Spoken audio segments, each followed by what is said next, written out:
নমস্কার ভিউয়ার্স। প্রবেশিকা পরীক্ষার প্রস্তুতি এবার বিনামূল্যে, সঙ্গে মিলবে টাকাও। রাজ্যের পড়ুয়াদের অভিনব উদ্যোগ হলো এই যোগশ্রী প্রকল্প। এই যোগশ্রী প্রকল্পের মাধ্যমে রাজ্যের মেধাবী পড়ুয়াদের বিনামূল্যে বিভিন্ন প্রবেশিকা পরীক্ষার প্রস্তুতি করানো হয়। এছাড়াও প্রতি মাসে এই প্রকল্পের আওতায় 300 টাকা করে স্টাইপেন্ড দেওয়া হয়। কিভাবে আবেদন করবেন, কিভাবে ফর্ম ফিল আপ করবেন বা কোথায় এই ফর্ম পাবেন, সব কিছু জানাবো আজকের এই ভিডিওটিতে। তাই ভিডিওটি স্কিপ না করে ভালোভাবে দেখবেন এবং এই ভিডিওটি ভালো লাগলে অবশ্যই ভিডিওটিতে একটি লাইক করে, চ্যানেলটিতে নতুন হলে চ্যানেলটিকে সাবস্ক্রাইব করে পাশে থাকা বেল আইকনটিকে অল করে রাখবেন। আর এই ভিডিওটি নিজের আত্মীয় ও নিজের বন্ধুদের সাথে শেয়ার করবেন। মাননীয় মুখ্যমন্ত্রী মমতা বন্দ্যোপাধ্যায় 2024 সালে জানুয়ারি মাসে পড়ুয়াদের নববর্ষের শুভেচ্ছা হিসাবে এই প্রকল্প ঘোষণা করেন। 2025 সালে একাদশ শ্রেণীর সায়েন্স বিভাগে পাঠরত পড়ুয়া যারা 2027 সালে বিভিন্ন প্রবেশিকা পরীক্ষা যেমন জেইই, ডব্লিউবিজেই, নিট বসতে চলেছেন, তাদের বিনামূল্যে পরীক্ষা প্রস্তুতি দেওয়া হবে বলে জানিয়েছেন। রাজ্যের সমস্ত জেলাতেই বিভিন্ন জেলা স্তরের বড় সরকারি স্কুলগুলিতে একাধিক যোগশ্রী প্রশিক্ষণ কেন্দ্র চালু করা হয়েছে। এখানে বিনামূল্যে প্রবেশিকা পরীক্ষার ট্রেনিং দেওয়ার পাশাপাশি স্টাইপেন্ড হিসেবে প্রত্যেক মাসে 300 টাকা করে ছাত্রছাত্রীদের দেওয়া হবে বলে জানিয়েছে মুখ্যমন্ত্রী মমতা বন্দ্যোপাধ্যায়।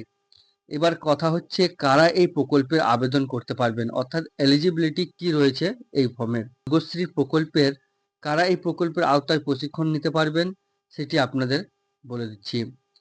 শুধুমাত্র একাদশ শ্রেণীর বিজ্ঞান বিভাগের ছাত্রছাত্রীরা আবেদন করতে পারবেন। আবেদনকারীর পরিবারের বার্ষিক আয় 3 লক্ষ টাকার কম হতে হবে এবং মাধ্যমিকে পড়ুয়াদের কাস্ট অনুযায়ী নির্দিষ্ট নাম্বার নিয়ে পাস করতে হবে। কাস্ট অনুযায়ী কত শতাংশ নাম্বার প্রয়োজন সেগুলি আমি বলে দিচ্ছি।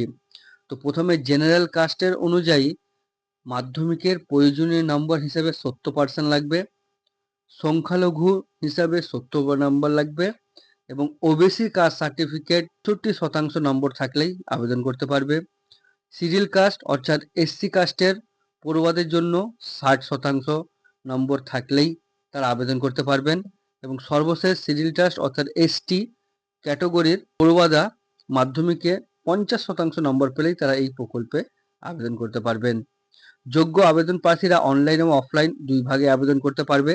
অফলাইন আবেদন করার জন্য পড়ুয়াদের নিজস্ব জেলায় যোগশ্রী প্রশিক্ষণ কেন্দ্র থেকে আবেদনপত্র সংগ্রহ করতে হবে। এরপর পত্রটি পূরণ করে প্রশিক্ষণ কেন্দ্রে আবার জমা দিতে হবে। জেলাভিত্তিক প্রশিক্ষণ কেন্দ্রের তালিকা আপনাদের জানানো হবে, সেগুলি আপনারা ওয়েবসাইটে পেয়ে যাবেন। অনলাইনে আবেদন করার জন্য পড়ুয়াদের বিশেষ একটি ওয়েবসাইট ভিজিট করতে হবে, যে ওয়েবসাইটের লিঙ্ক আমি আমার এই ভিডিও ডিসক্রিপশনে দিয়ে দেবো এবং স্ক্রিনেও আপনারা দেখতে পাচ্ছেন। এই স্ক্রিনের ওয়েবসাইটটি আমি ডিসক্রিপশনে দিয়ে রাখলাম, তোমরা এখান থেকে ডাইরেক্ট ক্লিক করলেই এই ওয়েব পেজটিতে চলে যাবে। তো এরপর পড়ুয়ারা ব্যক্তিগত তথ্য এবং একাডেমিক তথ্য এবং আবেদন প্রার্থীর অভিভাবকের তথ্য এবং যেমন ইনকাম ডিটেলস, এগুলো সব সঠিকভাবে পূরণ করতে হবে ওই ফর্মটিতে এবং ওই ফর্মটিতে সবকিছু পূরণ করার পরে কিন্তু জমা দিতে হবে। এবং অনলাইনের ক্ষেত্রে এগুলি সবই কিন্তু ডকুমেন্টস আপনাদের জেলা ভিত্তিক প্রশিক্ষণ কেন্দ্রের লিস্টে আসবে এবং সেখান থেকে পছন্দ মতো একটি প্রশিক্ষণ কেন্দ্রে কিন্তু এটি নির্বাচিত করা হবে। যোগশ্রী প্রকল্পে 2027 সালের জন্য জেইই, ডব্লিউবিজেই ও নিট পরীক্ষার প্রস্তুতি আবেদন প্রক্রিয়া অলরেডি শুরু হয়ে গিয়েছে। আবেদন চলবে আগামী 24শে ডিসেম্বর 2025 তারিখ পর্যন্ত। জেলাভিত্তিক প্রশিক্ষণ কেন্দ্রের তালিকা আপনারা পেয়ে যাবেন এবং পরবর্তী এখনো প্রত্যেক জেলায় শুরু হয়নি এবং আবেদনের জন্য পরপর জেলাভিত্তিক স্টার্ট হয়ে যাবে। সেরকম আপডেট আসলে আপনাদের অবশ্যই জানানো হবে। তো মনে রাখবেন যে কোনো একটিভাবে আবেদন করতে হবে, হয় অফলাইনে নাহলে অনলাইনে। পরবর্তীকালে নির্বাচিত ছাত্রছাত্রীদের মেরিট লিস্ট বেরোবে এবং সেই অনুযায়ী তাদের প্রশিক্ষণ কিন্তু শুরু হবে।